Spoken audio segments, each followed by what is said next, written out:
Welcome to Out of the Fold.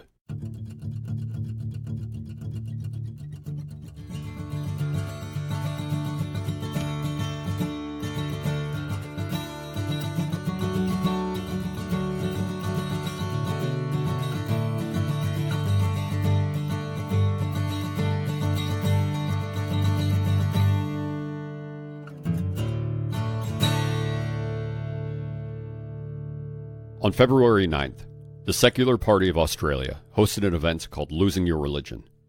Among the speakers were Nick Gray, whose interview I also posted today, and my guest in this episode, Zara Kay. Zara and I recorded this episode a couple of weeks before the event.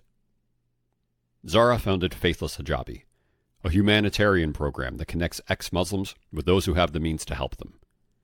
Links to her work are in the description, and she talks about what she does in greater detail in this conversation. We spoke during an interesting time for me.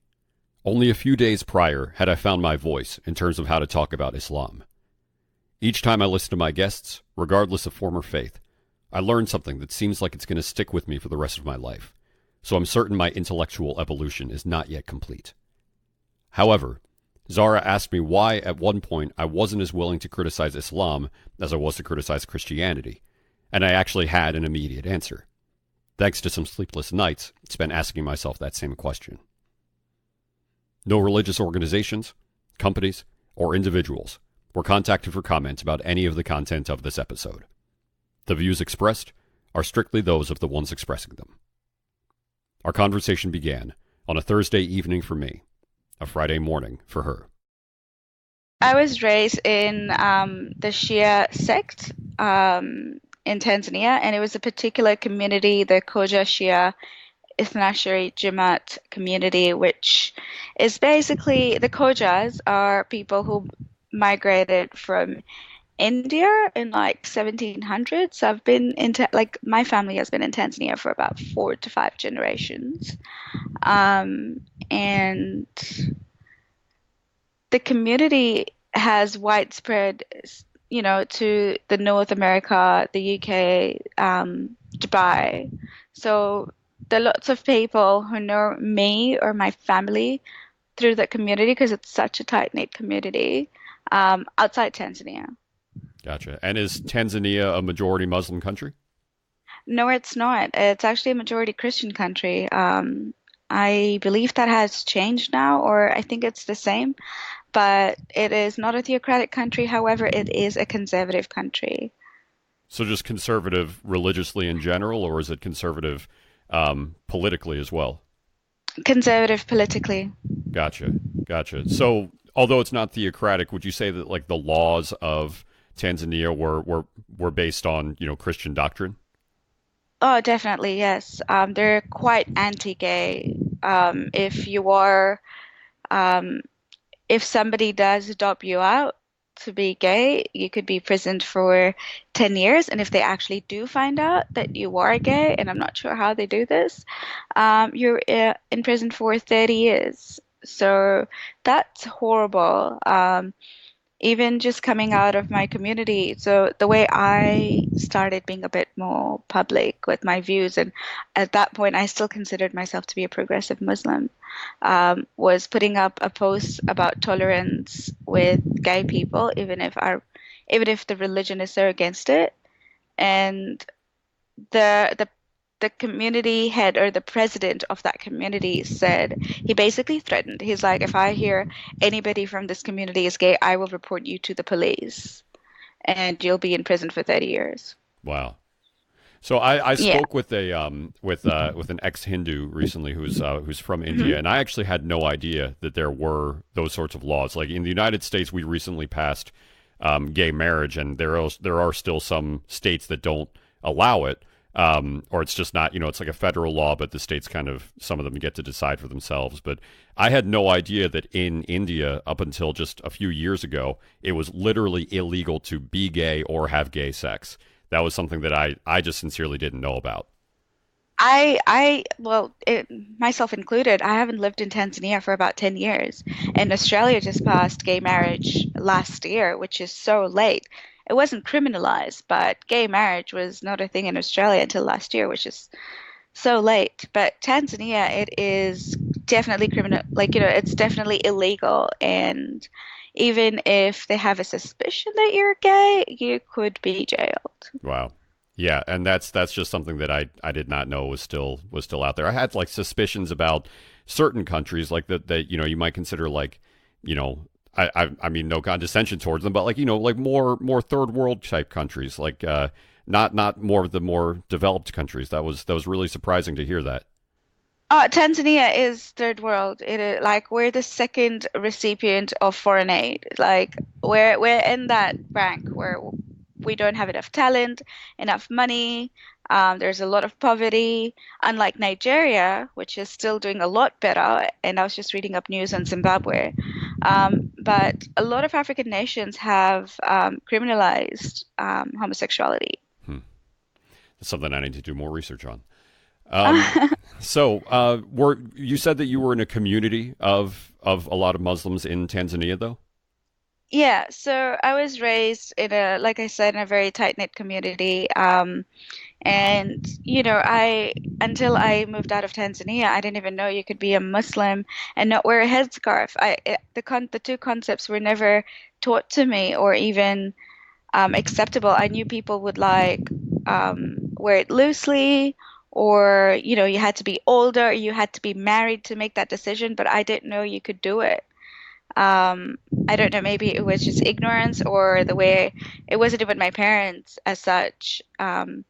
It was the Saturday schools that I went to, the religious schools, that always enforced it. Like even in my academic school, like my Monday to Friday high school, we had to wear a headscarf, whether you were Muslim or not. It was an Islamic girls' school, so there were some Christians who had to wear a headscarf, and that was the uniform.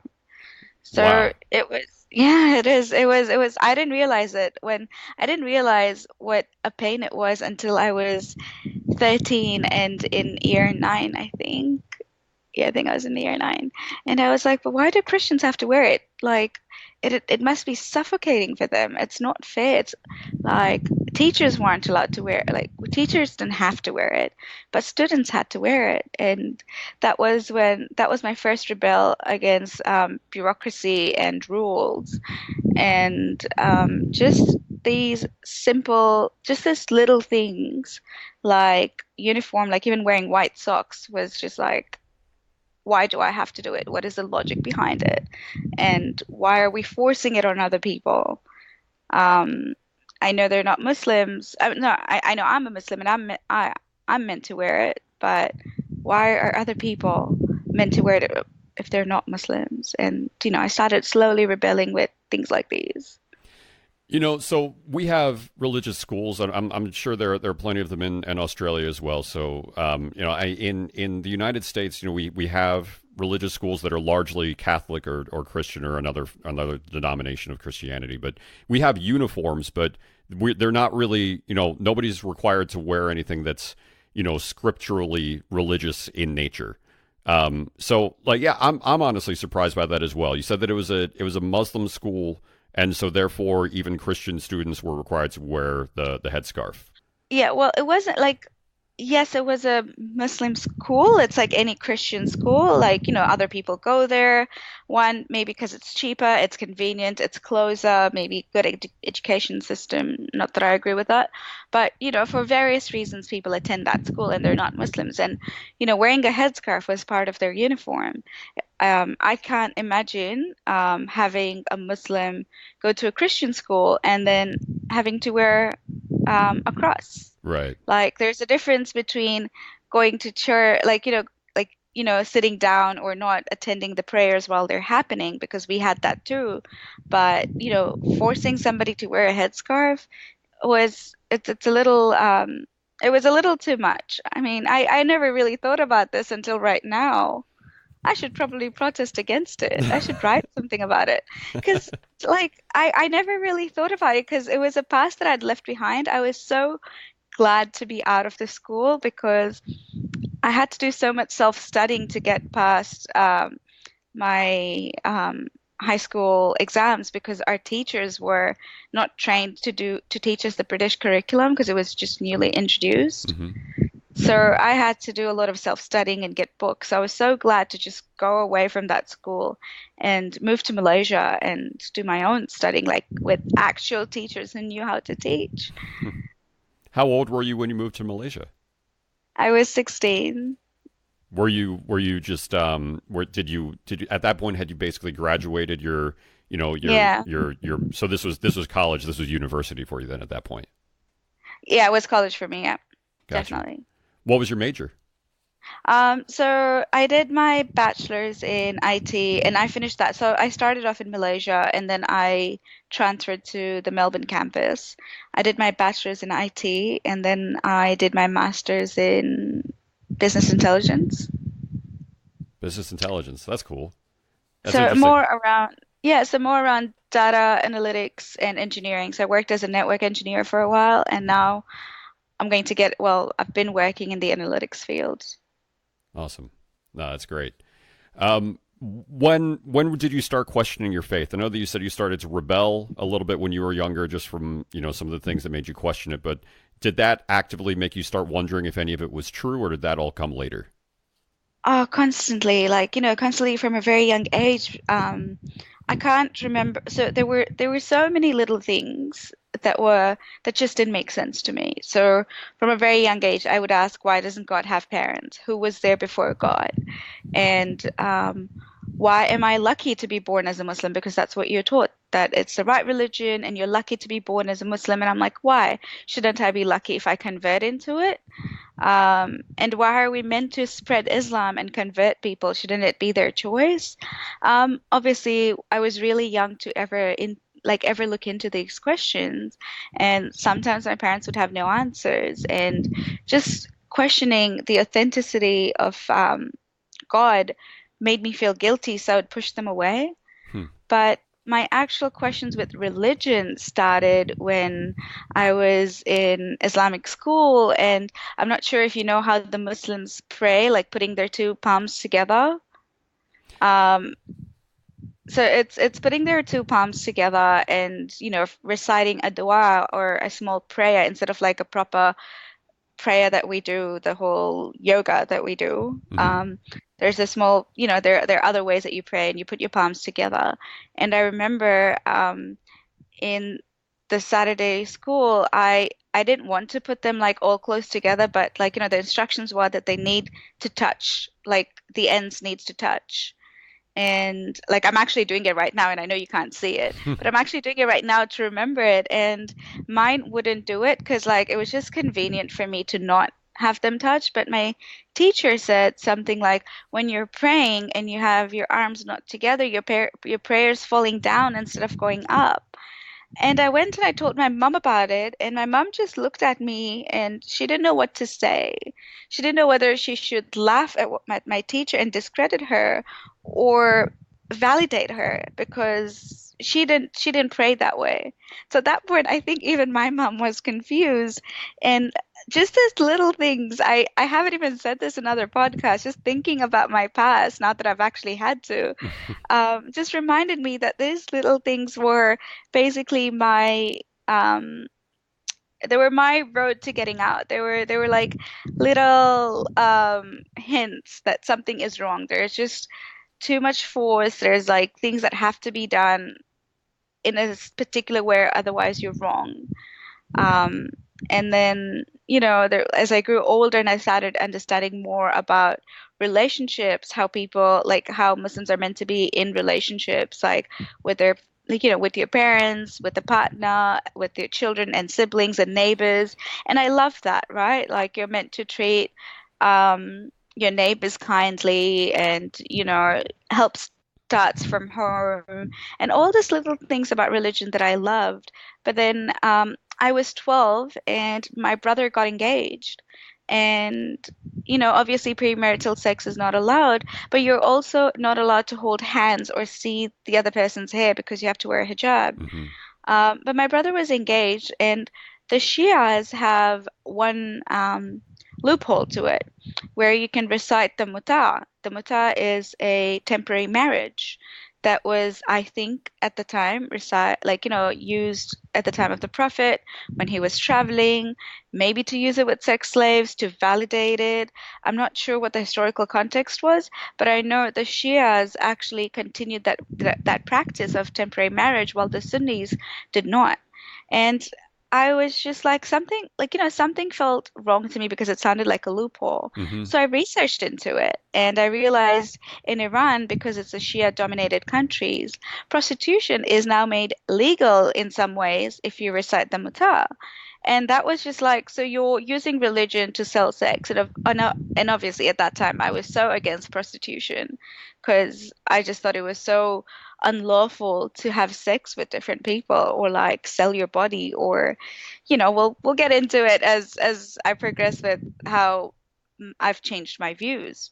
But I was just astonished and I went up to my dad and I'm like, but why do we do it? And he's like, because it makes it legal. And I'm like, but Iran misuses it. And he's like, those are bad people. And I'm like, but they actually have like a theological backing to it. Like Islam says, like, the religion we know as it is says that you can. And, my dad didn't know how to answer it. So I started talking to my Sunni friends who don't practice it. And I asked them, why do you guys not practice this? And they said basically I think it was the second or the third caliphate, Muhammad's companions, Umar or Abu Bakr, had made it illegal to practice it because they saw that it was being misused. Hmm. Now, if you know anything about the Shia and the Sunni communities, the way they started, like, they were all Muslims before they were divided. It started off with who's going to take up leadership after the Prophet. And the Sunnis believed it should be his companions who have known him longer, who have been with him longer, who know the rules longer. And the Shias said, no, it has to be family. And given Muhammad did not have a son, um, a biological son at the time, it was his grandson, sorry, his son-in-law and his cousin. Hmm.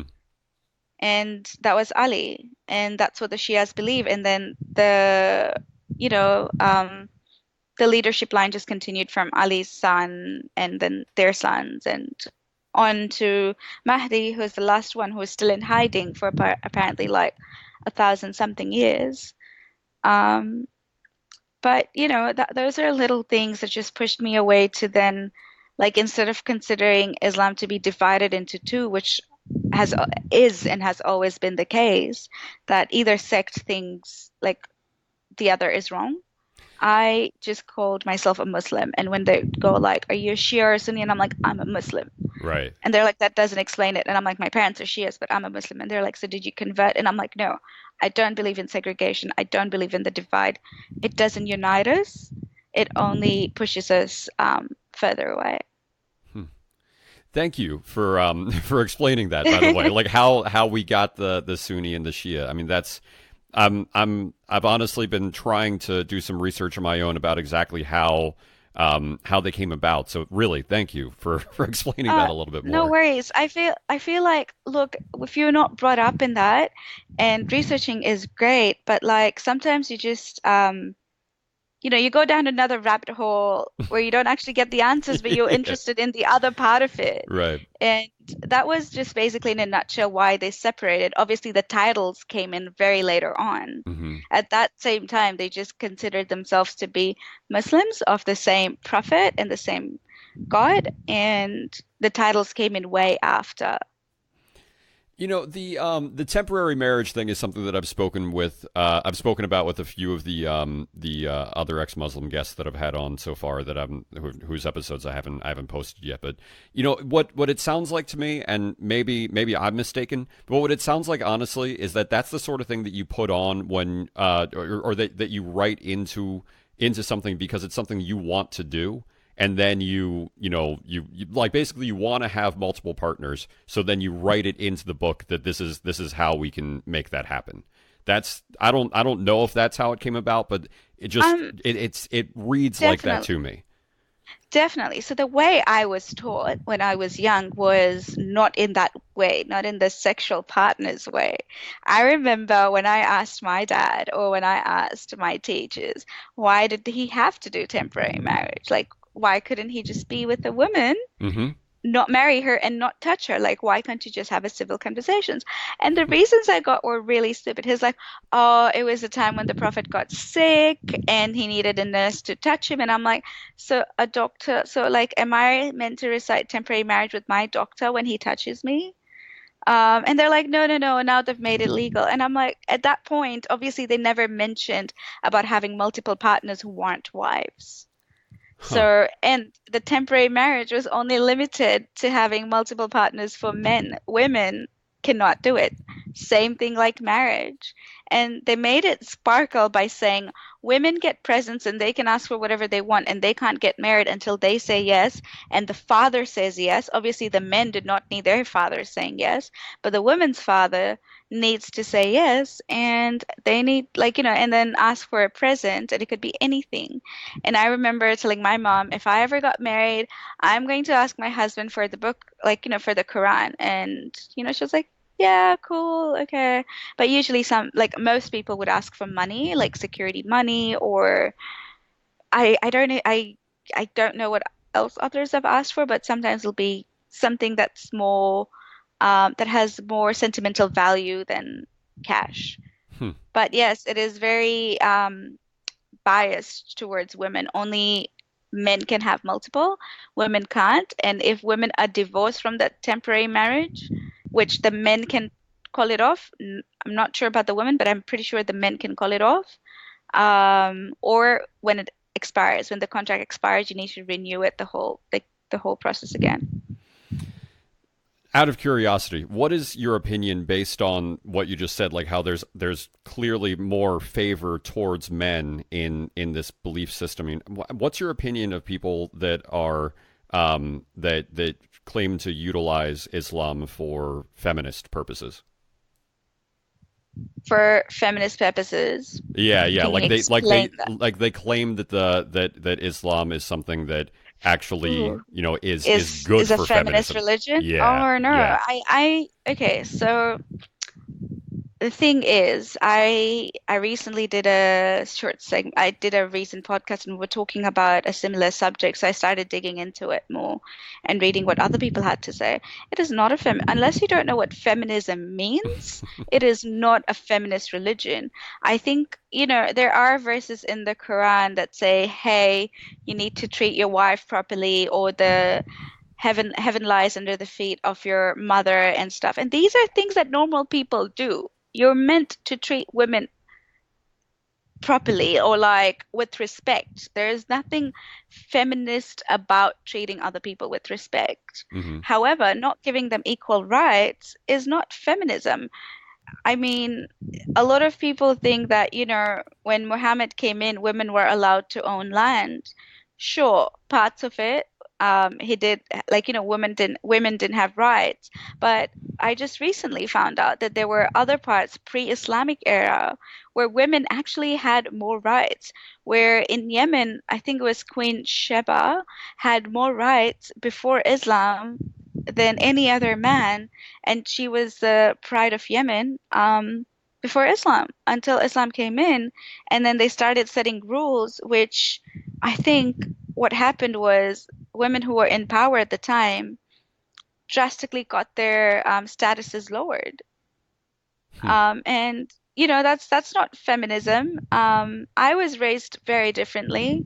Um, my dad had the same rules for my brother and I. Like, we were all meant to be home at the same time. And my brother was never really he was never outgoing as much, very family oriented. So he'd be home by 7 after work or after school, or after prayers. He'd just be home and do his own thing. Um, but my dad, when I was young, he said that a woman, what a man can do, a woman can do better. Hmm. And that's how I was raised. And I was the first one. Like, I'm the middle child. I have three older siblings. Hmm. And I was the first one who was sent like, my older sister went overseas, but I was the first one who finished like a degree, let alone a master's, and have been living overseas for that long and not been married. And I got that choice, and I wouldn't say it wasn't without a fight. There was a bit of struggle understanding, like, especially after I took off my headscarf. My parents are like, "Oh my God, she's gone. Like, she's just gonna get spoiled. She's gonna get into drugs." And that was the idea they had. And obviously, because they hadn't lived with me since I was 16, they didn't know what I was capable of and what I was resilient to. But I was raised very liberal, relatively. Um, a lot of my friends, unfortunately, did not get that. And a lot of them even got married when they were 18 or like 16, right after high school. Not because they were forced to, but because the society had the standards for them. Hmm. And it had a lot to do with religion. They didn't want them to have premarital sex, so they all got married early. They didn't want, children out of the wedlock. Hmm. And now most of my friends are my age. I think I am the very few who's single. All of them are married, have kids, and some of them are like 5 years old, the kids. And it's very interesting to me because I could never imagine my life going that way. And that's why I moved out really early, and I was like, this is not where I see myself ending up. I mean, that's it's so prevalent in people that come from religious countries, backgrounds, communities, families, whatever you want to call it. That they just think that the path of life is that you finish school and then you kind of wait it out until you can, and you go to college if that's what you do. But either way, you're basically just waiting for the next stage of your life, which is to get married and have a kid.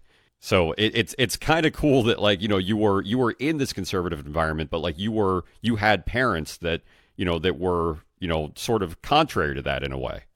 Yeah, sort of. I would exaggerate on the sort of. Like at 19, while I was mid my bachelor's, they found out I had a boyfriend and I had a proposal come in, and he was from the same Shia sect, while my boyfriend at the time was from a Sunni sect, and they pressured me into talking to him.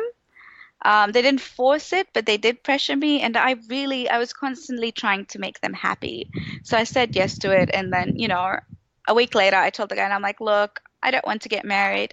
I don't see the point in marriage. I'm going to finish my bachelor's. I'm going to move to Australia, finish my master's, and I really think you should just go look for someone else. And he was very, he was very kind, and he's married now, has two kids. We're kind of friends, but so my parents were sort of liberal, but it took a push.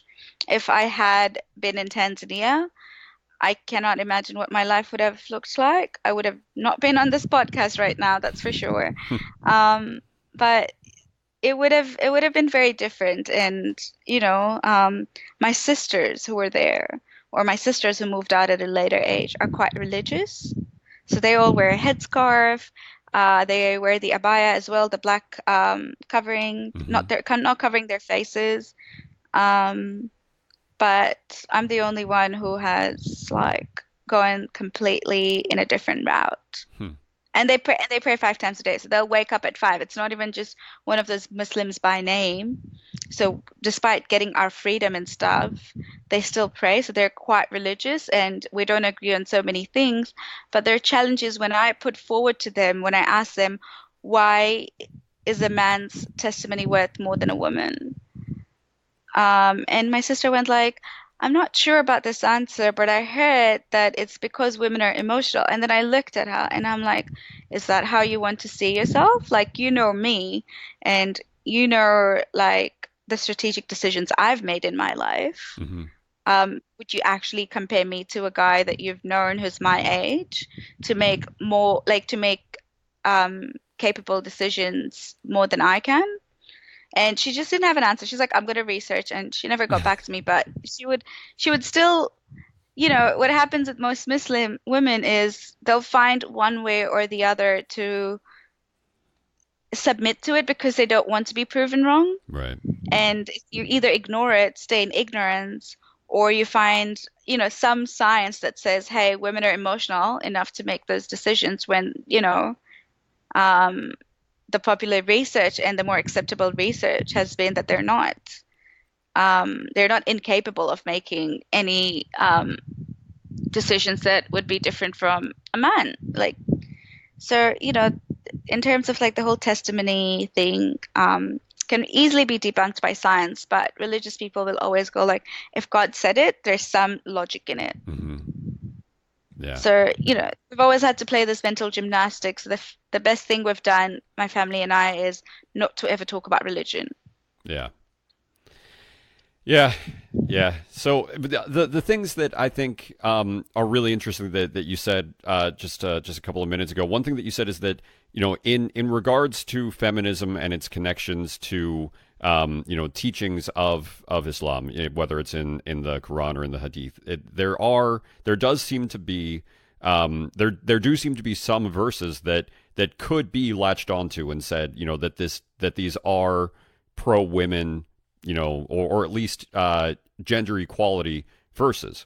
And yet it seems to be that there's a lot more that people latch onto, whether it's legally or culturally, that is that really elevates the verses that are not about equality. Do you have any insight into why that is? Well, I would definitely like I had this post up on Facebook talking about misogyny and sexism, and the patriarchal um, system not just being limited to religion, but also in the Western world. Mm-hmm. I think it's because it's always been that way, and religion has aided to a patriarchal society that, it has continued down that route that, there are the ones on the highlight are ones that put women down. I don't even want to get into a debate of masculinity because I had this very non-religious question, um, where non-religious debates or just discussions with men, and just going back to what Jordan Peterson says about if women want to be in a leadership position, they need to fight like men because they're fighting with men. And I heavily disagree with it. It's because we've put men or correct some characteristics that make you a leader under the umbrella of masculinity.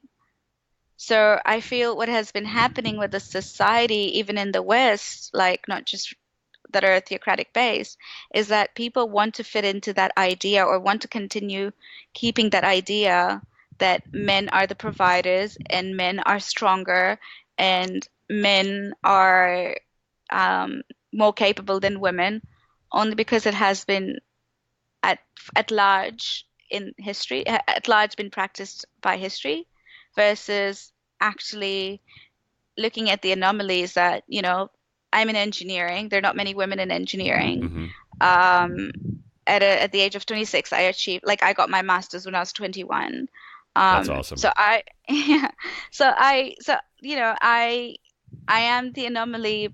Well, a lot of people think I am the anomaly, but I think what they haven't realized is they haven't actually interacted with many women who are like me. Because I have, and I continue, like I run another nonprofit that works with women in tech, and I have met some brilliant minds, but they're just not confident enough to put it out there. So I think together, men and women are trying to fit into that idea that has already existed instead of challenging it. Mm-hmm. Because a lot of times, even when I put my, like, as an activist, even on Twitter, when I put my views forward, I've had a person who's also an ex-Muslim man come up to me and he's like, "Why are you so angry about religion? I used to be like that. Where do you think your anger stems from?" And I'm like, if you've met me or ever spoken to me, I am the least angry person. Well, I can be, but like I'm very bubbly and very friendly. And he's like, "No, I'm not talking about your personality, but your tone." And I'm like, "So what you're saying is assertive women who actually know how to voice their opinions are considered to be angry, and that I always have to defend my views by having a negative emotion attached to it, or by no, by defending that it's not a negative emotion. Why can't you, if a man said the same thing, you would not say that he's angry. You would actually say, well, I don't agree with him, but he sounds very bold. But they never usually consider women to be that way. Hmm. And I think it's both. It's aided to both women, like, it's aided by both men and women fitting into that narrative. And that's why I think that, combined, we're making those arguments we're making those verses be highlighted more than the ones that actually do promote for equality. But there haven't been many, now that I think of it, in Islam. I don't know of many that have, or maybe that I've never been taught. Again, maybe that I haven't been made aware of. Maybe I am looking for ones that don't promote equality to fight them because that helps change the society, challenging ideas. Hmm. Well, what you're talking about right now with like, and I know you said you didn't want to talk about this too much, but I do want to just put out there that I can't stand most celebrity scientist type people. These like I kind of like Sam Harris, but I also disagree with a lot of what he says. I think that he's done pretty good stuff to help out the ex-Muslim community, and a lot of people have been inspired by him. But I don't agree with everything that he says. And Jordan Of Peterson, course. Jordan Peterson is. I feel like there are a lot of people that sort of latch on to these studies that we do about about the differences between men and women, and then they get so invested in them, and they get invested in them more than they get invested in other scientific studies, and they lose sight of the fact that science changes. Exactly. There's so many things that Oh that my ha- God, I love you right now because oh my God. So Jordan Peterson is one person I cannot stand. I like Sam Harris, and there are things about him that I don't agree. Same thing with Majid Nawaz, Christopher Hitchens, Lawrence Krauss, Richard Dawkins. There are things about them that I admire, but Jordan Peterson has been that one person that every time I watch, I'm just angered. And and the fact that so many men, and it's a lot of men, I haven't met any woman. Maybe it's my friend circle or the people that I interact with, or maybe just women would see that I would burst if they supported him. But Jordan Peterson has based a lot of his theories on what's happening in the past, all Mhm. the studies that have been happening in the past. And like I said, it's both men and women who are contributing to that narrative of sexism, or Yeah. like of always women have not done this and this is why they haven't done this, versus hey, have you seen what women have been doing now?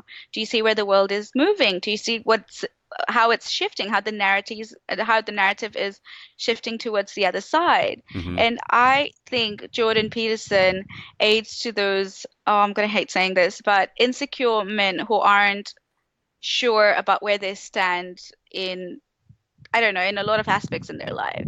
And I get that. Like he brings a different perspective in, which is great. It's not one that I appreciate. Like I said, I've always said this even to all my Muslim friends. I will respect that you're making a decision to believe in a religion Hmm. or an ideology, but I do not have to respect your ideology. I do not have to respect your beliefs. Um, so, I always make that distinction. I'm like, okay, I respect that Jordan Peterson comes from a different angle. Yes, he's smart.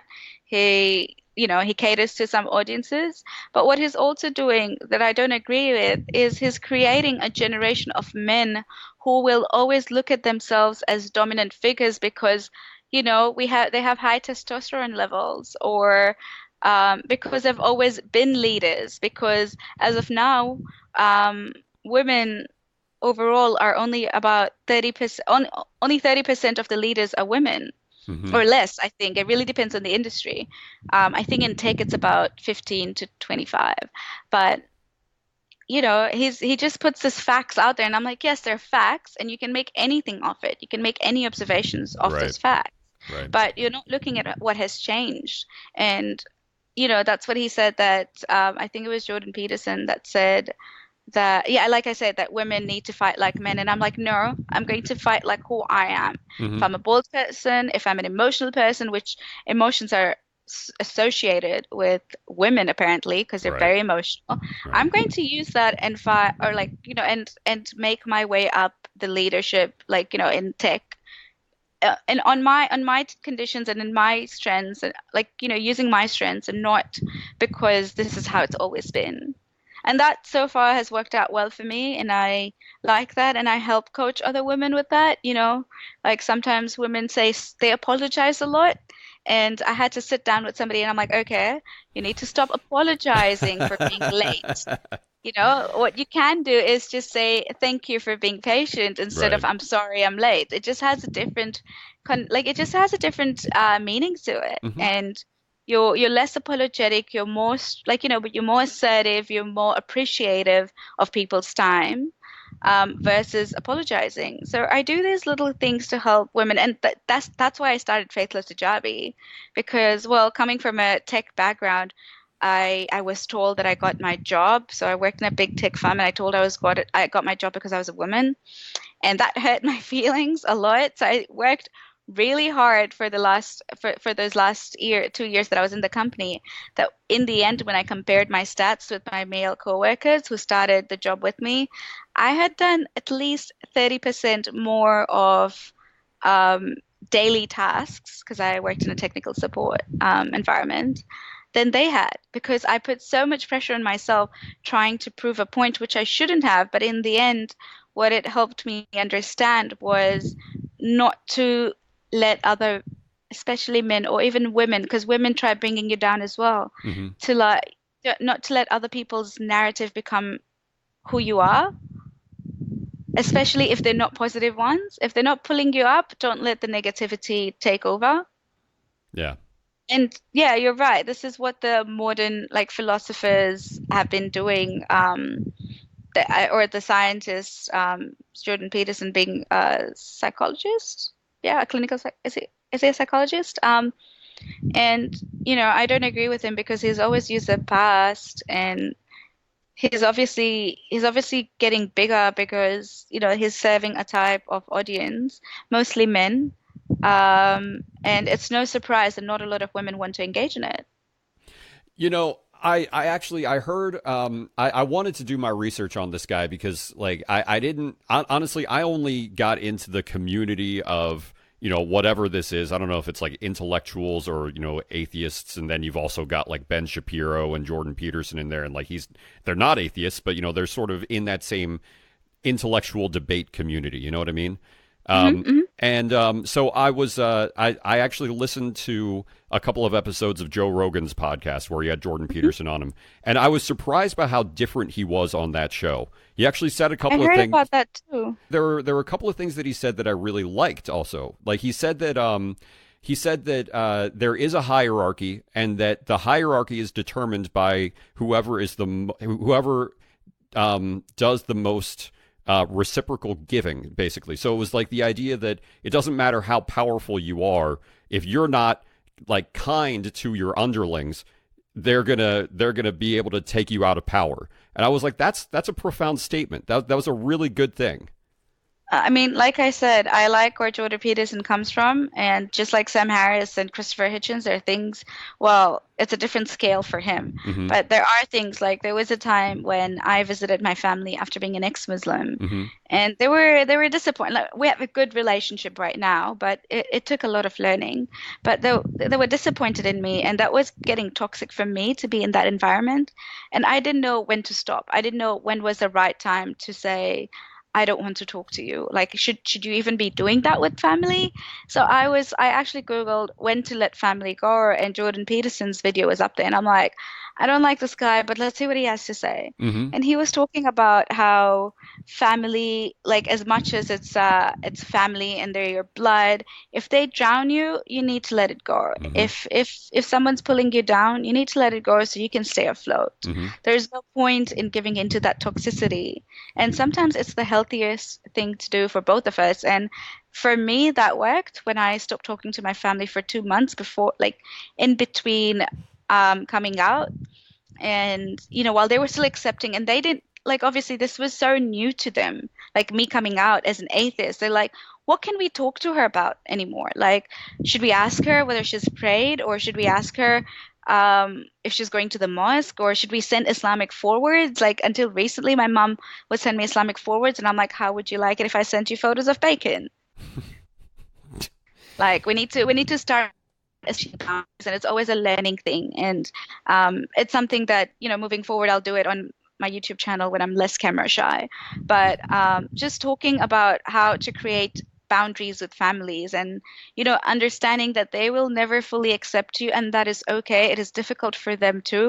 And you will also never fully accept them because it will remind you of your past.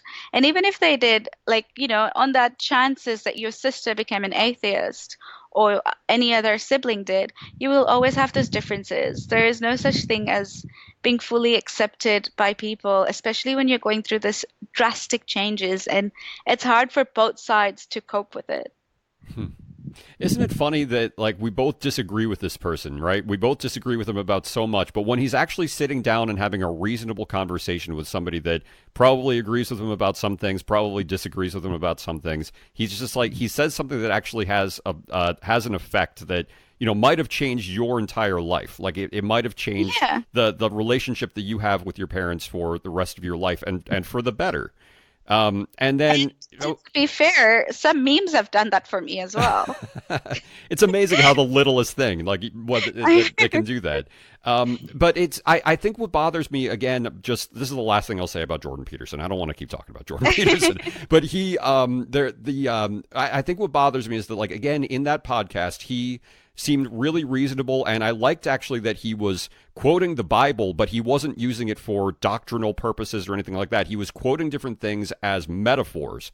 And I was like, okay, cool, I get that. Like in the same way that you might quote like Greek mythology or something like that, I was like, cool, you do that. But then when he's in one of these intense debates or like when he's talking on a school campus, totally different Jordan Peterson. And like I was like, I wish that he was this dude, I could listen to this. I could. Well, have you heard the podcast with Matt Dillahunty and Jordan Peterson? I have started watching that debate, and it's I have not finished it up yet. But yeah, he does It seem a is. little bit more reasonable there too. He does, but then he has some very invalid points. I was going to use other words. But Matt Dillahunty, I really like him, and we're Facebook friends. But I really like him, and I love how he just, he tries to reason with him. And on the idea of why should we take care of ourselves and selves, and what is our bigger purpose? And I like how Matt Dillahunty says that I would take care of myself because I purely want to be alive, Hmm. right? Not because God wants me to take care of myself.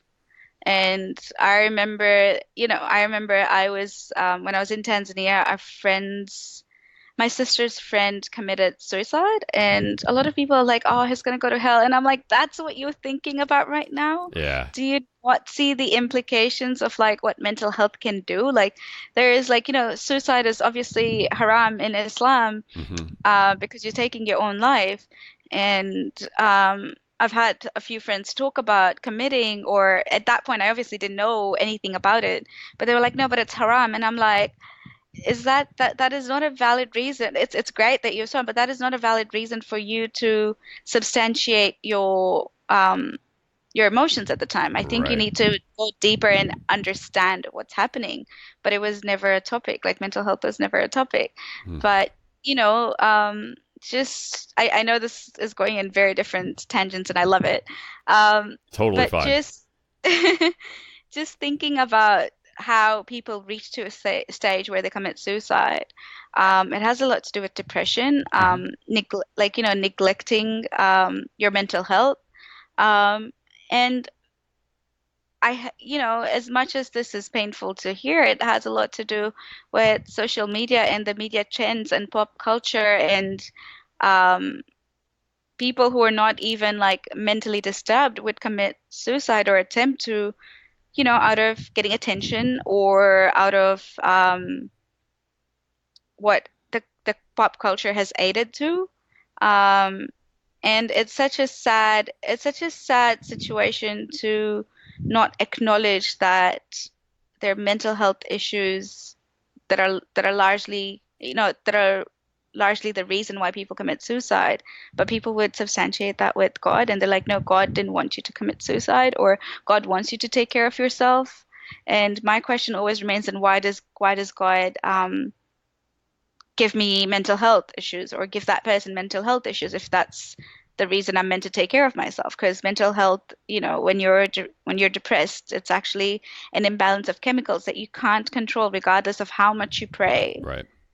So when Jordan Peterson said that, hey, God, you take care of your body because God wants you to, or because you were created for that purpose, or whatnot. And Matt Dillahunty, and this is probably not in the right quotes, but Matt Dillahunty was like, no, I take care of myself because I want to take care of myself, Hmm.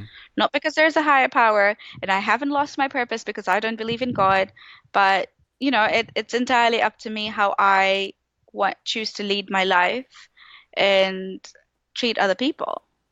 Yeah. So that was on the topic of Magdalene and Jordan Peterson. Cool. It's Well, it's a good debate. It's a good debate. It's better than the ones initially Sam Harris and Jordan Peterson had. I'm about 20 minutes into it, so I think I've got about an hour and 20 minutes to go. But no, I'm gonna keep watching it. So thank you. Good. Thank you for the review. I'm definitely gonna finish it up. But you touched on a couple of really important things right now. Like, first of all, I mean, even if you take religion out of it completely, I mean, there are very few places around the world where it's still where it's okay to see a therapist in the same way that you would see, like a regular doctor, just a clinical doctor. Like, if you break your ankle, you go to a doctor, and that's normal. Yeah. You don't go to a doctor and say my elbow hurts, and help me out because there's a stigma associated with breaking your ankle, Yeah. and I think that's really unfortunate.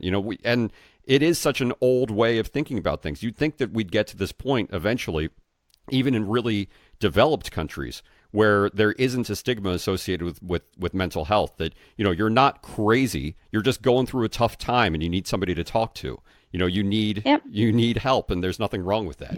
And Yeah. it's I really hope that becomes a little bit more prevalent in the next. It's largely why I started my activism. So before I posted anything about religion, I started talking about my anxieties because I was like, if I need to ever relate to people or have people relate to me, I need to be my genuine self. Hmm. And no, and as composed as I am in public, there are times when I come back home and I'm like, I'm exhausted and I'm anxious and I'm feeling a bit depressed or I can't wake up today. It's very normal, but not many people talk about it. Hmm. And when I do talk about it, I get so much backlash from people saying, the worst I got, and that was like that stopped me from doing my activism for 2 days, is when somebody said, I read your post on mental health, and I'm sorry you're going through anxiety. But it looks like it's God's punishment, and I hope you commit suicide, so that will be God's punishment for you for talking ill about Islam. Holy shit. And that just blew me off. And it wasn't just one message, it was like two or three other people who went like, you're mentally ill, go get yourself checked. And I'm like, you're right. I have mental health issues, I have anxiety. And it was largely caused by losing my niece. She died, she drowned. But it was also like a lot of changes happened then. Like, losing my niece, and I couldn't rely on God because God is not going to bring her back. And there was nothing God could do right now. And, slowly I was like, then what's the point in having a God if he takes away little children? Hmm. And I started questioning a lot of it. And then there was like a gay wedding that happened in Canada that I started fighting for. And people just started saying vile things. And I'm like, I do not want to be part of a religion like this. I do not believe that these people believe in God and talk about how peaceful Islam is, but they're so vile in their tone.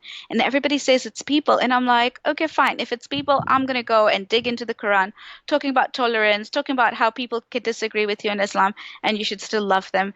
And to my surprise, I did not find many or even one that said you can still be friends with people who blaspheme. Hmm. And that's when I decided that I cannot, like, I could not go through with it. I knew that I was very distant from religion, so you could say I was ex-Muslim for a while, but that was the tipping point when I saw those verses, and it took me like 3 weeks of sleepless nights and anxiety to get over it. And I was crying because I felt deceived.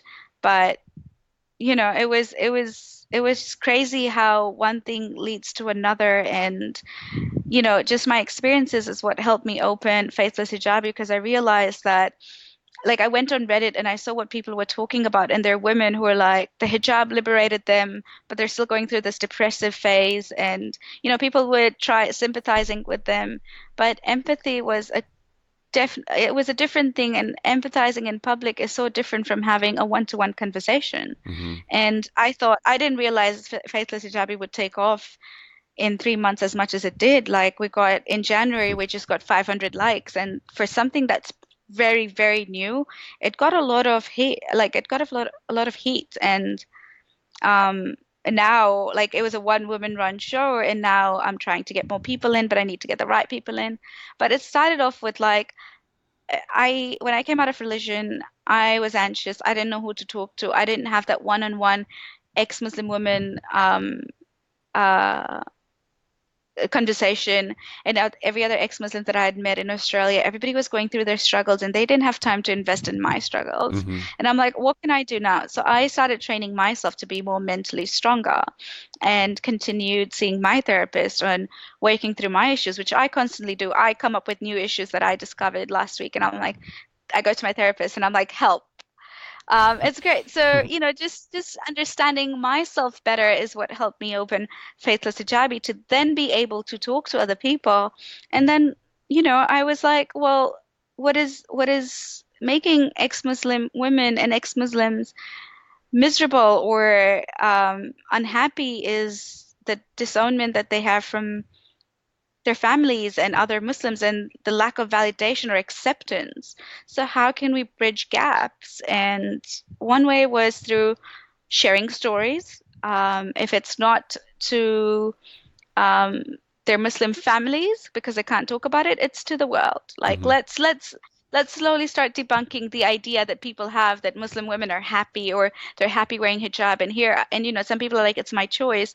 But I've had over 300 women who have like some stories I haven't even posted because they don't want me to. But I've had so many women who are like, no, I'm not even an ex-Muslim, but I do not accept hijab, or I'm an ex-Muslim and hijab was forced on me. And I thought my upbringing was bad, like just because my parents asked me to pray. But I spoke to women who had been raped. I spoke to women who had been assaulted and, women who weren't ever allowed to leave the house without a face covering. And it was so hard being in the middle of it. And it was, for me, when I started it, it was reliving their lives and through their stories, and it was painful. So I found an outlet which was, let's share this with the world. Let's get other people's perspective. Let's have other curious Muslims walk into this and see what's really happening. A lot of them will get defensive, but you know, we're not doing this out of publicity or, maybe a little bit of acceptance, but we're doing this to help people be more aware of, there are Muslim women who are in a different socioeconomic background, different cultures and different nationalities who still follow the same religion as you do, that you claim to be feminist or you claim to be peaceful, Hmm. but have not had the same experiences as you. And when women talk about, oh, I've been liberated or because I started, it's not perfect, that's your story, but don't speak for all other Muslim women. And a lot of times, many people in the act of being politically correct, um, forget that, you should talk to people who are Muslims and are not Muslims. A lot of ex-Muslim women have not been given that avenue to talk about it. All of, when people talk about, oh, hijab is oppressive, and they're like, why don't you ask Muslim women what they think about their religion? Hmm. Perfect, ask them. But what about those that have left and they actually fit into that narrative that hijab is oppressive for them? Like, what happened to that lie, right? Like, it's not black and white. There's a gray scale, and there are definitely some people who have polarized views, but we need to create avenues to open up conversations. And ideally, I would like to live in a world where women get their choice without coercion. Um, but that's really impossible to do because Islamic coercion with hijab is ingrained in you that you don't even realize that um, it's not a choice. Like it's definitely not a choice if the alternate is hellfire. Like I Hmm. was told if my hair, any strand of my hair shows, I will be hung by my hair in the um, in the day of judgment. So I can't show any of my hair. Yeah. And that is a scary thing. And then you're like, oh shit, I am fearful and now I have to wear it versus, other people who think that yes, it's liberating me, but it doesn't. I think different people have different experiences. I'm not going to speak for all Muslim women, but according to me, I think it's an oppressive tool that people have definitely created different meanings to validate their practice of it. hmm So I follow what Yasmin Mohammed does on Twitter a lot too, and what she just said, what you just said, excuse me, was something that reminded me of something that she said, and I think that what you're doing is really really important. And what she said one time about the hijab specifically was that yes, there are Muslims around the world that are wearing the hijab, and they do it because it's a choice, and they don't feel like they are required to do so. That does not negate the fact that there are Muslim women who are forced to wear it, and it's for them that we Yeah, need to speak up. Like that's yeah. that's what we're doing. Like we're not saying that, like, the hijab itself in all of its forms is an oppressive thing, but there absolutely are women who are forced to wear it. So like they need somebody to speak up for them, because frankly, the people who claim to be the most open-minded sometimes are actually the ones who get it the least. That is very true, and I half agree with her. And obviously, like I said, there will be people that I agree with, and I don't. And I love Yasin Mohammed. We're actually doing this campaign together with other women free from hijab, hmm um, which is in solidarity with other women who have been forced to wear hijab. hmm While I think it's an oppressive tool itself, I don't see every woman wearing it as being oppressed. hmm I always try putting things into perspective because I have the people I love the most are Muslims. So I'm like, is my sister oppressed? That's unfair because I know her personally. She's not oppressed. But I still think that the invention of it, of the hijab, started off as a patriarchal form of controlling women. hmm And it oppresses women in places where they're forced to wear it, absolutely. And I will respect someone's choice if they continue to wear it. I won't respect, you know, the whole symbol. If somebody wants to wear a swastika symbol, and I'm like, you do you, but I don't have to respect that. And I'm like, you Right. do you. Like it's for me, it's like you can play any mental gymnastics to it, but like you can do whatever you want to do. It's your choice, your body. But don't expect me to do the same or respect it. And you like, if you're allowed to do what you want to do, then you should advocate for other women to be allowed to not wear the hijab instead of judging them or scrutinizing them. Right. Um, like I was recently in this debate with Iranian women campaigning for. So my family is amazing, and they told me when I was helping Rahav's case, they told me that I'm so glad you're helping oppressed people.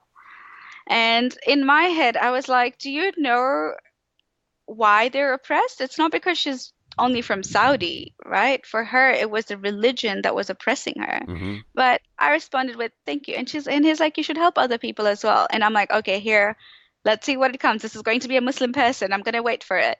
And of course it was. And I have no problem. I am up for helping anyone in any capacity that I can, hmm but I wanted to know what their thoughts were. So my brother sends me the free Marzia Hashemi. She's a journalist, Iranian journalist she's American but now Iranian journalist who went back to America to see her son, and she's been detained without a reason, quotation mark, by the FBI. And obviously, if the FBI has detained her, you know that there is something bigger than just racism or politics in this. There is something that either, there's like the Russian spy kind of thing. So it's hmm it's a topic. There's a reason why there has been no news out from the US. Right. Um, I could be very wrong about it. So I went on Twitter and I was looking at what everybody else was posting about her so I can help and tweet it and, help get more coverage because I would love to see her be free. But then I was talking to people, and the Iranians wrote a post saying she's a black Muslim woman. What does black and Muslim have to do with anything right now? Remember, she's an Iranian journalist who's gone to America. And as a journalist, like especially Iran and America have had so much tension, you have to expect that this is more than her race and religion, Mm-hmm. right? Like there have been so many black Muslims in the US. So they haven't been detained. This is not about her religion or her race. And I was offended because I'm African, and I was like, why does our ethnicity or our race have anything to do with this? Like Mm-hmm. you're exploiting it to serve your agenda. And I'm like, I'm all for her being free, but you know, um, I'm all for her being free, but you're exploiting it. And they're like, but they jailed her. And I'm like, and that is sad, and I'm going to protest against it. But without bringing the whataboutism, I read her other post, and I'm like, what about the forced hijabs? And what about the women who have been detained in Iran who are Muslims and are Iranian protesting against forced hijab?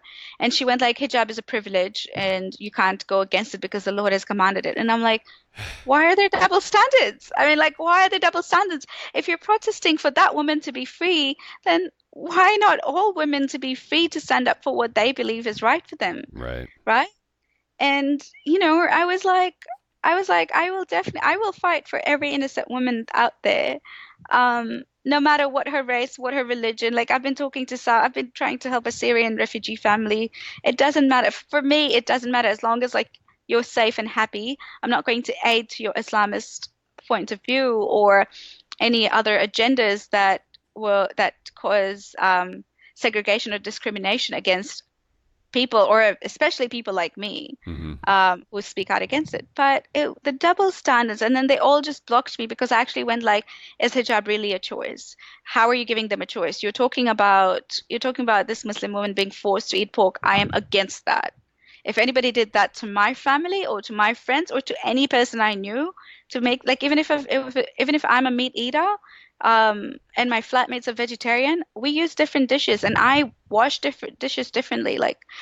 I watch separately, sorry, and I will respect people's boundaries and limits, and Right. that's not fair to be forced to do anything. But then there's double standards if you agree that hijab needs to be forced on women because it's a privilege, and that these women that protested against it, are wrong, and the government has every right to jail them. That's really not fair.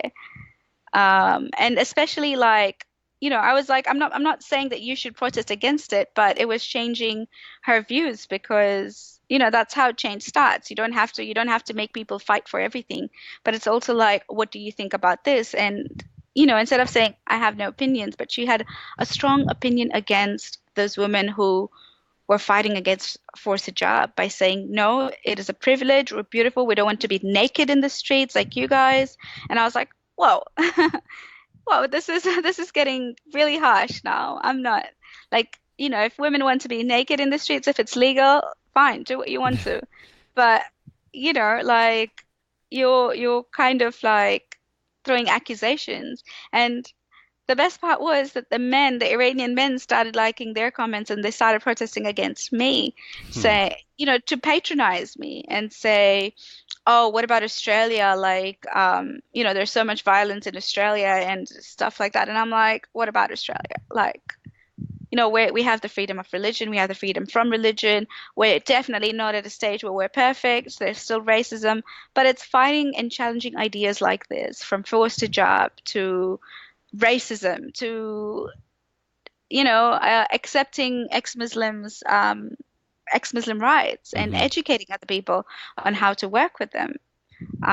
Because I have had a friend who left Islam, and she ran away from home, and the church gave her a house, and then they forced them to become Christians, and they didn't want to because they didn't believe in God, but because they were getting free housing, she had to. And sometimes things like this can actually destroy a person where their choices aren't being respected. Mm-hmm. Yeah. So the whole political correctness thing is getting nuts. And when I started doing this show and I interviewed my first group of ex-Muslims, I didn't expect to experience the same or to experience that level of anti-Islam sentiment that I did. Yeah. I'd interviewed a lot of ex-Christians and people from other Christ-focused religions.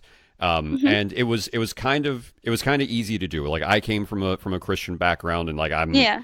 so I knew what was going on. But even without that, I was just able to, when I didn't know about something, I was able to empathize, and we could talk about it and all that. Yeah. And for the most part, they actually had pretty positive views about their Christian upbringing. They just eventually grew out of it, more or less. Yeah. Um, the ex-Muslims that I spoke to had very different stories. Yeah. And honestly, when I was figuring out how I was going to frame them and how I was going to publish them, I was concerned because I didn't want people that were on the side of people that like do things against that hurt Muslims, and attack them and abuse them and harass them and all of that. I didn't want to give any fuel to these Yeah. people. You know what Yeah. I mean? Um, Eventually, I had to get over that because I realized Yeah, that of I course. was I was being part of the problem by wanting to protect Islam when Yeah. I wouldn't have done that same thing for Christianity. I was Yeah. I was putting Islam on a pedestal that everybody else was as well, and in the process, I didn't even realize it, but I was alienating my guests. I was alienating Yeah. people who already feel alienated. And why do you think Islam was being put on a pedestal by you? Like, why do you think that was the case versus Christianity? Yeah, I know exactly why it is. I think it's because I and other people who criticize religion or who just want to be accepting of people feel as though Muslims already have it bad enough in the world. So we don't want to make it worse for them. So I think that's where it comes from, a good place. And then I had to, but that's the thing. Eventually I realized that I was being like overly kind in a way. Like I was being radical with it, and I needed to stop. Otherwise, I Yeah. wasn't actually going to be able to take the side of the people who I was here to support, which was apostates and people that are questioning their religion. Yeah. I definitely can understand why ex-Muslims would come out and be bolder and speak louder. Hmm. It's because, I mean, a lot of I'm not there have been other Christians and Jews that have been raised very like as fundamentalist as they could. But Absolutely. Islam, even if you weren't raised with a fundamentalist family, the lightest or what I would call liberal is still damaging to you. Like I said, Right. I was raised in a very liberal household, and it was still damaging to me to like find out the truth about it because there were so many stories that were hidden from us and they were sugar coated, and we our whole life and our practices were based on maybe hating gay people for some people. For some people, for me, it was Hmm. always like, oh, I'm not gay, so I don't really care. But for me, it was also like wearing the hijab, where I thought it was a privilege, and um, just understanding Muhammad and his actions. And I'm like, why is this guy considered to be a noble man? Why? Like, people have given charities and haven't been spoken about. People have done amazing things, and not because they're Muslims, but because they're good people. So why is this guy calling himself a prophet and considered to be the greatest man on earth when he's done so much wrong? Because I can tell that there are people, like, I know people personally who've done things that are amazing for humanity and have not had sex slaves or did not sleep with a 6 year old or with a Right. 9 year old. Right. So, just things like this started discrediting, and I felt so deceived, not by anybody else but the religion, Hmm. right? Like, not by even those who had taught it to me, but the religion itself had made me feel so deceived. And so when ex-Muslims come out, I'm pretty sure the sentiments are shared between all of us, where we're so angry about these little things that it's like being lied to your whole life. And it's not even the existence of God at this point, right? It Hmm. is those practices that you would cherish, like, Prophet marrying divorcees and widows, and then you find out there were sex slaves involved, and then how hijab was invented, and then, marrying a child, and female genital mutilation, and so many other things. And a lot of times, we're still try, like, I remember when Richard Dawkins had this interview with Mahdi Hassan, and he said, religion is a form of child abuse. And I hated Richard Dawkins for that. I liked some of what he said, but I hated him for saying that. And Hmm. what I realized is I hated it because I didn't want to feel like I was being abused, but it's true, I was. And it's Yeah. not the parents' fault, it is the whole society and the system. And you're right that sometimes when you speak against an ideology that has been dear to some people, to a lot of people, to a large amount of people, um, they don't take it very well because they very commonly mistake a criticism of an ideology for a criticism of their being or themselves. Hmm. And I always distinguish that my beef is with Islam, not with Muslims. Right. I I like people are people. Like unless they start killing other people, then I'm like that we need to talk about this. Yeah. But my beef is with Islamic practices. And I'm not saying Islam is all bad. There were good parts to it, surely, but they were not exclusive to it. There was nothing that was exclusive to religion that, that um, if like when I stopped becoming an ex-Muslim, so when I stopped becoming a Muslim, that I would stop like Hmm. charity donations. I still pay my tax, maybe not the Islamic tax. I don't see the point of paying that, but there was nothing good about religion that was exclusive to it.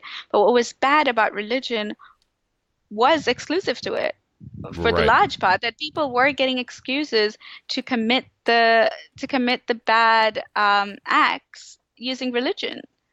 And I still fail to understand that people or even women would agree to be subjugated Hmm. or to be um, or just to be degraded by men because the book said it, or at least that's how I see it, that it's degradation Hmm. when people accept that, yes, I'm half of a man's testimony, or a man is more responsible for, or man is responsible for me, and that's why he should get more in inheritance. And I'm like, no, no, we're equals. We need to fight for an equal world. Hmm. But Yeah. I can understand being put in that position when ex-Muslims talk about it, and they put the facts out there and their feelings and their emotions, and you don't want to serve um, the right wingers and give them even more reasons on attacking Muslims. That is a no. That is a no on every other end. But what you will find is that I've had Trump supporters on my Twitter, and I looked at their page and they were like all for like let's put up the wall, stop illegal migrate like immigration.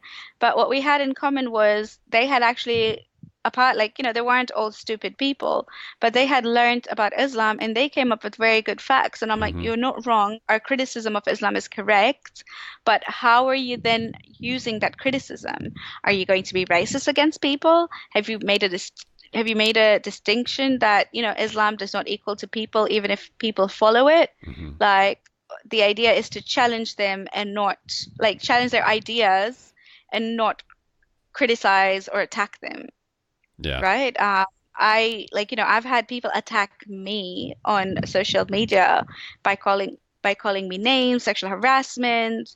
The list goes on, but I would never. I think it was only once when I said, "Hey, at the risk of sounding very condescending, I don't think you're listening to anyone, and that just makes you very ignorant to the fact." And that is as far as I would go to attacking someone. But I've had it worse. But otherwise, I would challenge their ideas. Yeah, I was raised in a pretty liberal household, but as I got older, I think that I'm somewhere just like straight down the middle. Like if centrist is a thing, then that's what I am. Like I think that unfortunately on the left side, like there's a lot of this weird censorship. Like the people that have always wanted to censor the media, censor music, and censor even video games. I know that's not what we're talking about, but like Yeah, they've been the ones who want to censor that stuff. That's always been Democrats. yeah, And then right now, the people that are actually talking about this stuff in a realistic way, and yes, some of them are racist, but the fact that the fact that there is a group of people who want to talk the truth about what's actually going on, that doesn't make them racist. Like that's there you can just say that Islam has a problem, and that's not a racist statement. There really isn't anything wrong with that. I think what happened with me was that I was thinking about it and I was like, hang on, I have no problem criticizing Christianity. And if there was a house that was right down the street that was Yeah. teaching the things that Islam teaches and was forcing that upon the people that walked into that house, I would have no issue denouncing whatever they're doing in that house. So Yeah. why am I saying that it's that what they're doing is wrong, but I'm not willing to just, look at Islam and say say I agree with the people that are on the show and saying, that there is something wrong here. And that's actually it's been a learning process for me to see that not only is it that that I need to put it on equal standing with other religions, but also to Yeah. say that Islam actually has some issues that are unique to it. So it's actually kind of on its own. Oh, of course. Oh, definitely. And the part that the uniqueness, or the part that Islam has been so hyped up in the media, is because of or media, or like any other platform, or like, so like people talking about it, is because of what is currently happening right now. Hmm. If Christianity was doing the same thing that Islam is, having as many terrorists in this day and age, or having people having killing apostates and stuff, obviously Christianity would be the talk of it, like would be the center of it, like any other ideology, Right. right? But Right. there definitely, I agree with you, there definitely are things that are unique to Islam. And, I mean, there was a time when Christianity was very barbaric, but what's happening right now is what we need to address without, going in the past and go like, oh, so Christianity had it and now Islam has it, so why are you complaining about it? And I'm like, that's not a reason to stop talking about it. That's exactly the reason to continue talking about it and to continue criticizing and scrutinizing the religion, or the ideology and its practices, Hmm. or the specific practices, obviously. Um, and I think what a lot of people are afraid of is the term Islamophobia. And they have confused the term Islamophobia with, racism against Muslims. Right. Islamophobia is, well, by its very definition, hatred of Islam. Hmm. So I guess if I hate Islam, I'm Islamophobic. Um, but I'm not against Muslims. So a lot of times when Muslims are attacked, they're like, oh, it's Islamophobia. And I'm like, no, this is crazy people doing crazy things, right? I do not like Islam. I do not like Islam, but I'm not going to go attack people. And only because you think I'm Islamophobic because I hate Islam does not mean that I have anything against people. Like, ideas should be scrutinized. They shouldn't be labeled as Islamophobic and be pushed under the rug, or be categorized as a negative connotation, like have a negative connotation to it. Right. These ideas can lead to the world changing. Even if Islam will be and is the fastest growing religion, the best we can at least do is put the truth out there, open up conversations, and despite the birth rates that are currently happening in the Islamic society, we can still work towards creating generations that are more free thinkers, that are not fundamentalist. I don't believe in a reformation. I don't think Islam can ever be reformed, because that would mean rejecting Islam's fundamental ideas, Hmm. um, which means just rejecting the book and ultimately having no religion. I think Islam needs to be diminished, all religions actually, and just get to a world where we're not fighting over these things anymore, where people can live as they please to without harming other people, without imposing their views on other people. Yeah. Well, you just brought up a really interesting point about the reform movement and all of that. How you say that like you don't believe that it can be reformed.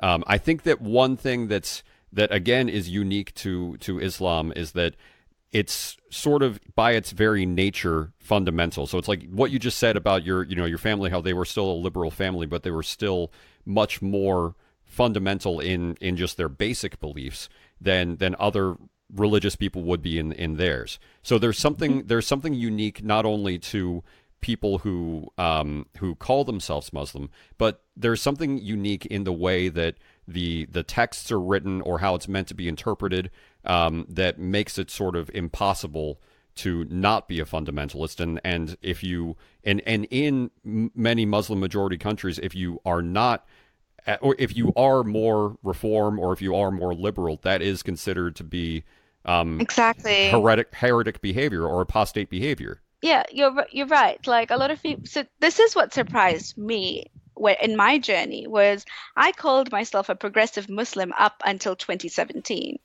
But for the longest time, since I was 14 or 15, I would have considered myself to be an ex-Muslim because I stopped praying. Hmm. Like I stopped praying. I started rejecting so many values, but I still I always said my relationship with God is mine only, and nobody can tell me what I can and can't do.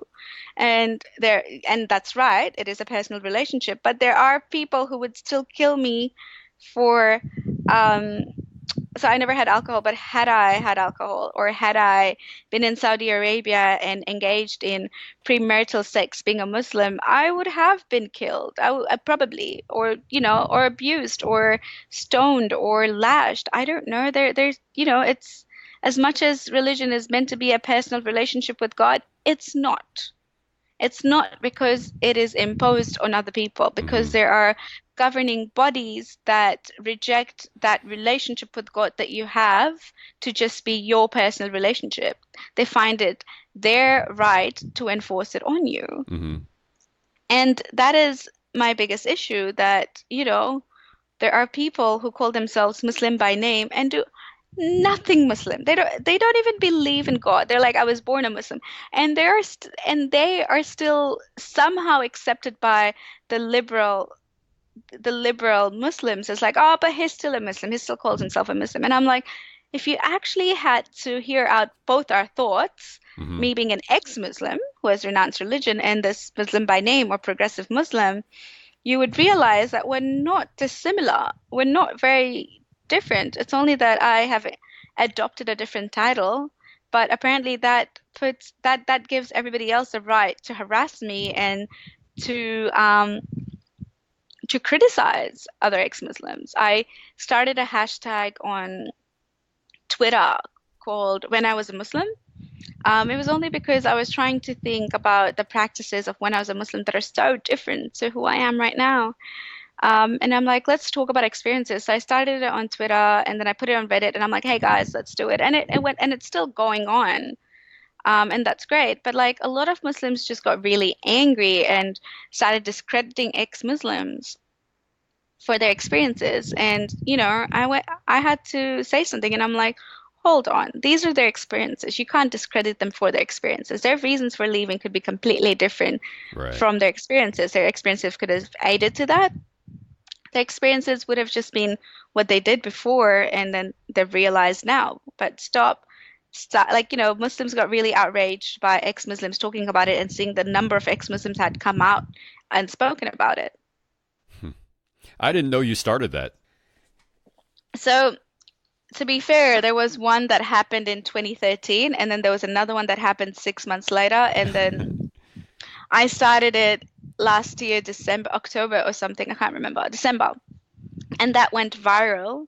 And since then, and it was my pride and glory to like be able to give ex-Muslims more of a voice to talk because I don't think we're having enough platforms to talk about it. I know it's a trending thing right now, but it should have been a while ago. It should have been a long time ago that ex-Muslims have spoken out because a lot of us have been ex-Muslims in hiding. And the more we normalize that ex-Muslims exist and we're not horrible people because we don't believe in the same thing you do, Right. the less risk we have out there for us, the less attacks we have, the less families will abandon their kids Right. for being ex-Muslims. Um, but sadly, some people will never see it that way, but we need to continue talking about it. And I know a lot of people think that ex-Muslims are obsessed with Islam and they can't let it go. And my objection to that is I am anti-Islamic practices that are a violation to human rights, and that is everybody's right to talk about it, Yeah. even if it's all they do. And that is everybody's right to fight against. And they're like, no, you're reading it wrong. If you've left it, just let it go. And I'm like, well, if you don't want to engage, don't engage. I've not forced anyone to be on my website or my Instagram and anything. I'm like, if you don't want to engage, don't engage, but stop like discrediting other people's um views and experiences by calling them names. Have a good argument out there and let people talk because I'm always learning. I still read parts of the Quran when I'm confused about something or when I put out an argument and someone's like, "Have you read this?" And I'm like, "No, I haven't. I want to know more." And then I read it and I'm like, "Thank you. I still don't agree with you because of this reasons, but you have educated me regardless of having different views and opinions about it." Hmm. Yeah, I've found that ex-Muslims can be some of the most educated on the Quran than even. I so a lot for the longest part, my family was like, "Oh, have you asked a scholar? Have you asked a sheikh?" And then I put my videos out there, and everyone's have you. And I wasn't ready to have that debate with somebody who I thought was very educated in religion. And I think it was only my friends recently that encouraged me to do more podcasts and talk more about it. Um, but, every time I did, when I started off, I would receive backlash. And that's a scary position to be in, especially if you're starting out and, you're scared and you want to help and people always criticize you. So I wasn't ready to do to talk to scholars and debate with them. Hmm. But then, what I realized is that I know what I'm talking about. I know my experiences. I know the history. I know I need to be more open to understanding and listening to different views that I haven't heard before that will oppose my views. But in the end, there are things that are, that have been said that it is sexist. I don't know how, I don't know what kind of mental gymnastics any scholar would give me to say, but women are less. And I'm like, try me, like I will bite you. I will, I get so upset when even women degrade. I think it's like, I think I mentioned this like 7 times in the podcast. I just get so upset about it because it's basically me agreeing to that, that narrative that they've given me. Hmm. And then what I actually did after I gained a bit more confidence in December and started doing more podcasts and talking to more people and posting things up was I started tagging the sheikhs. I even went on their Facebook page and I'm like, I would like to have a discussion with you. Hmm. No one, no one. And the thing is that a lot of people who do have discussions are um, that I've seen have discussions with ex-Muslims are Sunnis. And I don't know a lot about the whole Sunni sect because, there's so many stories I didn't even know existed and they talk about it. And I'm like, but that's not what I was taught. And that just means that I need to learn more about that sect, regardless of not following it, to understand where different views and opinions come from. But, a lot of times they were just like, oh, have you asked a scholar? Have you spoken? And then, like, I actually sent screenshots to my family and I'm like, here, asked a scholar, no response, no response.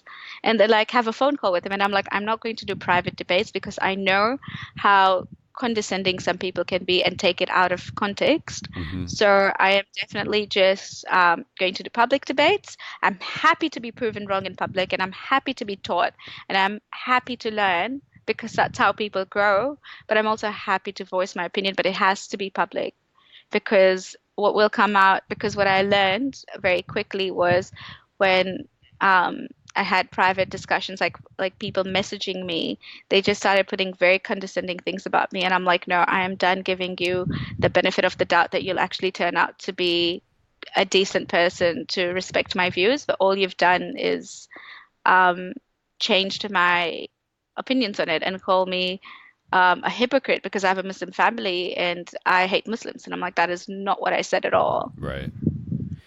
I got to give credit to the majority of modern followers of Judaism because there is this belief in Judaism now that facts cannot dissuade the truth. They're not afraid of the truth. They Hmm. encourage criticism, they encourage skepticism, they encourage you to talk to rabbis and talk to other people about the things that you are questioning in the Torah and the Talmud. So it's like Yeah. there's this attitude that like it is okay, and that like even if you end up realizing that you don't believe it, it's like okay, well you're still going to be Jewish like that, and that's going to be how it is. But it's okay that you did this. Like there's nothing really wrong with that. Yeah. And I really respect that. It's about like the least culty thing you could possibly do. And it sounds as though Islam is like on the complete other side of that. Obviously, there are a lot of differences between Islam and Judaism that they'll both be happy to tell you about. But from Yeah. what you just described, I mean, it's like sometimes people question their faith and their faith becomes stronger from it. But Yeah. what is that again? Like, is that scriptural to just not even consider something that could end up making you stronger in your faith? So, um, I'm just trying to think about, the whole questioning phase that I went through. That, the whole idea that reading your scripture makes you have stronger faith in your belief. Mm-hmm. I'm trying to think of it in a personal level. When I read more about it, I was appalled and I just Right. didn't want, I was just pushed away. And maybe it was because from a very young age, I had stopped praying and I'd stopped accepting, I'd started rejecting a lot of the values. Um, and that I was ready to accept that there were parts, obviously, that I was still very conservative about, even when I was kind of ready, even when I called myself an ex-Muslim. But I don't know, the scripture never made brought me closer, but Yeah. a lot of people that I debate with, and I give them the verses, and they'll always write it. They'll always write it. No, I don't agree with you because of this, and then they're like, thank you for making me look into my own scripture that has made me more religious. And I'm like, whatever rocks your boat. If you want to stay in that ignorance and have a mental gymnastic, yeah, do it. And yeah, it's the questioning phase. I think it was very much discouraged at a young age for a lot of Muslims. Mm-hmm. Oh, when I first came out with my podcast, so I had 300 people watching in the live, and I was nervous, I was anxious, and I'm like, no, I need to go out there and do it. And I made it all about, I remember being in the podcast and somebody, like we had live questions, and this person just started posting about crap, and I'm like, can we ban him because it's very distracting because, he's not letting me talk. Um, and I sarcastically said, it's all about me today. I want to share my story. And I think that was just taken very negatively.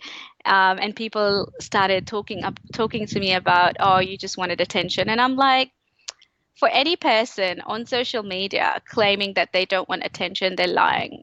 Because anytime you post up anything, you're looking for those likes, you're looking for validation, you're writing your comments because you're looking to express them, right? In the same way I want to express myself. Mm-hmm. Obviously, that is granted going to give me attention. But what it led to was something phenomenal that in the madrasa, the Saturday classes, I was a topic. Hmm. I was a topic of discussion where the people from my community discussed me, and that was really sad for my parents because everybody knew my dad. But they discussed me, and some people wrote to me and they said, "We discussed you in madrasa," and it was in my others inbox, and I usually just reject them. But this girl wrote to me, and she's like, "We were talking about you in our Saturday classes on how to not be you or how." To engage into more questions about religion versus just accepting it. Mm-hmm. So, everybody said that, oh, you were just a bad person and stuff. And I took your side because somehow I could relate to you. So, since I came out, a lot of young girls in Tanzania, they're still in their progressive stages. They're not ready to let it go, and that's fine. I know everybody's journey is different, and I am in no way trying to convert anyone, but I will put my views and opinions out there. But they're in their early stages of questioning, and I led that change in Tanzania where nobody had ever come out publicly as an ex-Muslim. I knew a few people who had been in the ex-Muslim community, but they weren't public because I know as a Tanzanian how much backlash you face. Thank God I was not there. Hmm. I would like, oh my God, like I would definitely be harassed in the streets, be given like, it would become a different thing. So I don't know if I'd ever go visit Tanzania, but I encourage, like I would not I encourage, but I helped other people start questioning their own faith. I helped the Islamic teachers then go like, we don't want more people like her, so how do we change that by empowering women to be more progressive. So instead of being more fundamentalist or instead of following religion from A to Z, how can we then change or um, teach religion to kids that can fit that sixth century narrative or sixth century practices in this world, in this day and age. Yeah. And that was amazing that, things like speaking out actually help other people question it. Yeah, and I think that what you're doing is really important, whether it's with this or with anything that you're doing. I'd like you now to, if you don't mind, sort of go into some details about what you're doing with Faithless Hijabi. Like when you say that you're helping somebody out, what does that entail? So initially, when I started Faithless Hijabi, I was only meant to be an advocate. It was meant to post out stories. It was meant to have I was meant to have a one-on-one interaction with people to check up on how they were doing. Maybe because I was looking for other women like me, and Hmm. maybe because I just wanted to help other people because I had already helped myself and I knew how hard it was. And just having somebody who can relate to, especially a woman, because it is different experiences. There are different emotions. I wanted to be that person who was there for them. And it was like, I initially never even revealed my name. Hmm. Um, and, I was trying to help women in that way, publishing their stories, making sure they're okay. Only very few people have my number or have added me on Messenger. Um, and some of them call me when they have panic attacks and just being there for them. That was what it was initially for. And yes, it could be burdening at some point, taking on other people's confusion or other people's problems with Islam. But Hmm. the more I did it, the more I knew how to support people. Yeah. But what it has changed to now is I'm now talking to people who are seeking asylum. Like that started in January, and I'm like, what is happening? I have no contacts. But since Rahab's case, I started meeting more people, and I'm now understanding how things work with how women escape their home countries or how we can get funding for them. And it's something that I'm trying to make more time for. So I'm unemployed at the moment, but I won't be next month. So I'm trying to do as much as I can in this month to create processes of like, because I'm doing it by myself. So I'm trying to have more people come in and join me. But at the same time, um, also like share the same passion and create the structure where women, sometimes they just want to be heard. Sometimes they need financial help. And sometimes they actually need contacts or people who have moved to a new place, like, in Germany or something, and they don't know anyone there. And I'll try connecting them with friends that I know to just make them feel more at home. So I try helping in any capacity that I can. And it's not only limited to ex-Muslim women. I work with a lot of Muslim women who have anxiety and depression. Hmm. Not that I'm a therapist, but it's just nice to be there for them. But it saddens me that I lack time to be there for everyone. But that's how Faithless Hijabi initially started, and now it's moved on to this more of an advocate or more of a hands-on activism or consultant working on their cases. So when, a lot of the cases are flagged to me, especially when they're with ex-Muslim women.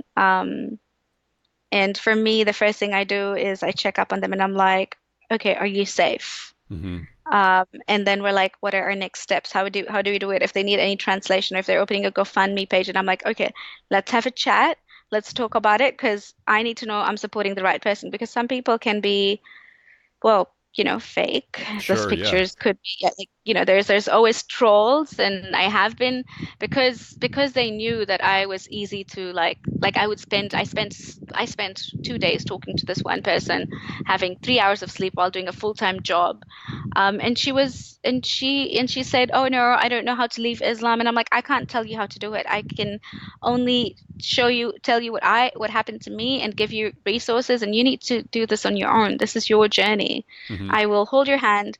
But then what I realized, it was a troll, and I had spent so many hours talking to this person and not sleeping. So now I've been more cautious, and now I'll just respond to messages that are genuine. And if they refuse to have a phone call with me, I don't proceed. And I'm like, Hmm. only if we have a video chat and a phone call and we talk about it, because it's important for me to know where I'm spending my time as well.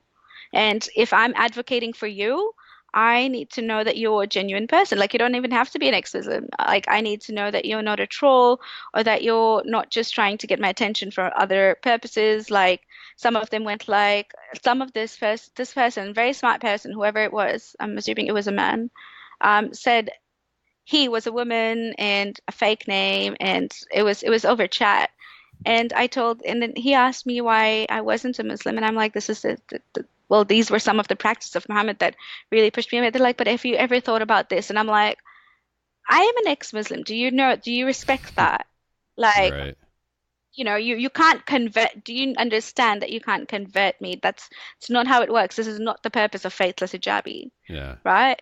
And then I just had to block them out. And now I've just, with time, I've just become better at it. Do you have contacts at like, government and like human No, rights no, organizations? not really. I'm always looking for them. So if anybody has any insights into people they trust, I would be so grateful if they could send me a message. Anywhere in the world, it would be amazing. Like, I'm trying to make more connections and contacts and actually just posting up on Twitter and Facebook. And I'm like, I need help with like um, something. And somebody, because people are amazing. People want to help other people. Yeah. Someone will tag another person. And I'm like, thank you so much. Like, it helps. But I also want to create a genuine list of people I know I can reach out to and can help instead of always posting and asking. So if anybody has anything, it'd be amazing to just get that list.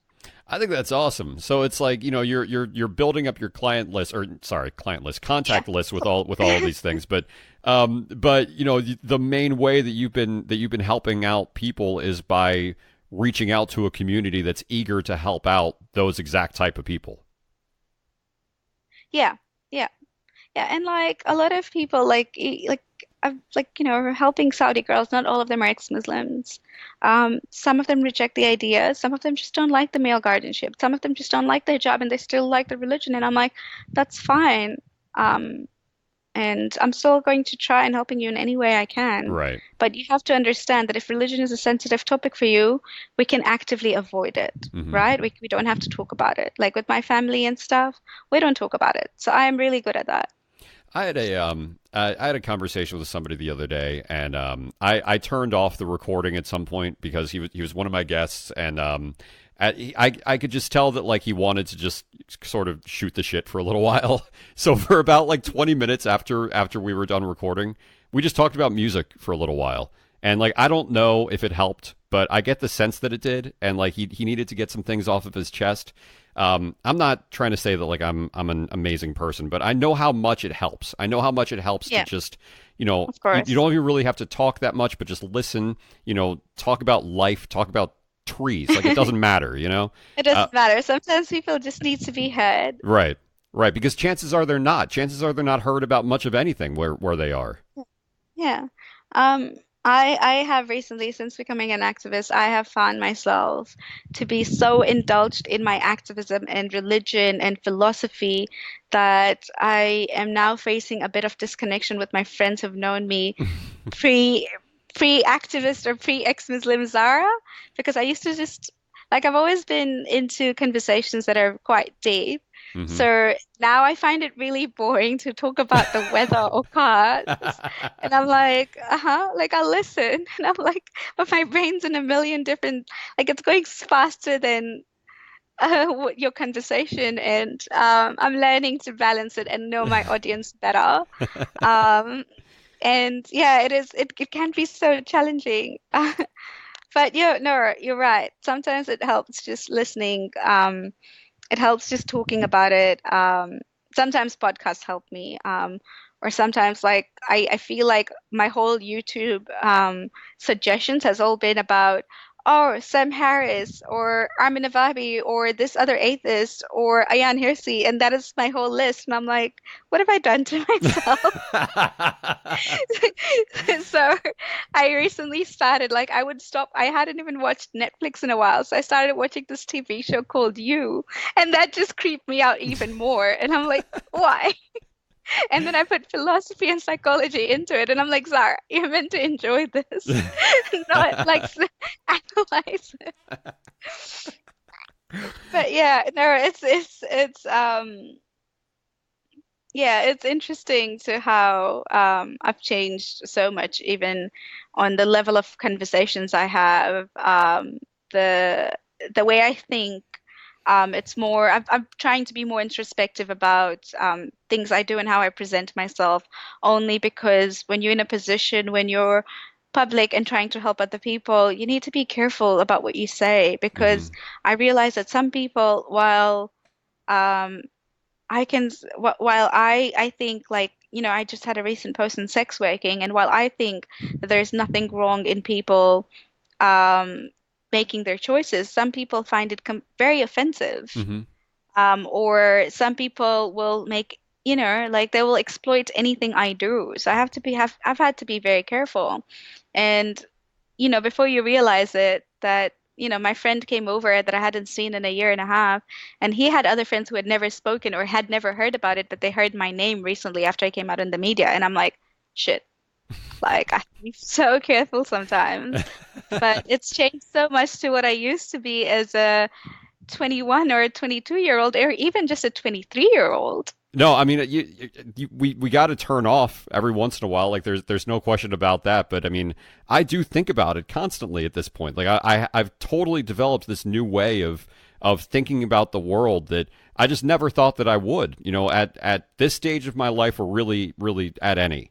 And I'm so thankful that I did it. I'm so thankful that I found this, community of people, whether it's Yeah. ex-Christians, ex-Muslims, anything. I mean, I feel so incredibly connected to these people, and like I want to really establish this community, because I think that maybe, one single religion is probably going to be, dominant in the world, but I think that if we all, as people who have left religions, can kind of come together, then I mean that's a significant amount of people.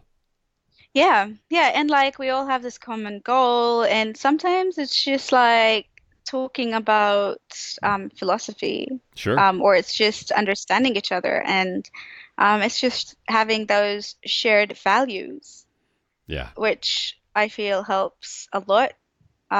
Just having um, that commonalities. But I do have to go. Okay. However, um, this was great. This is really nice, actually. I didn't expect my morning voice to turn out to be so smart. Good work, Zara.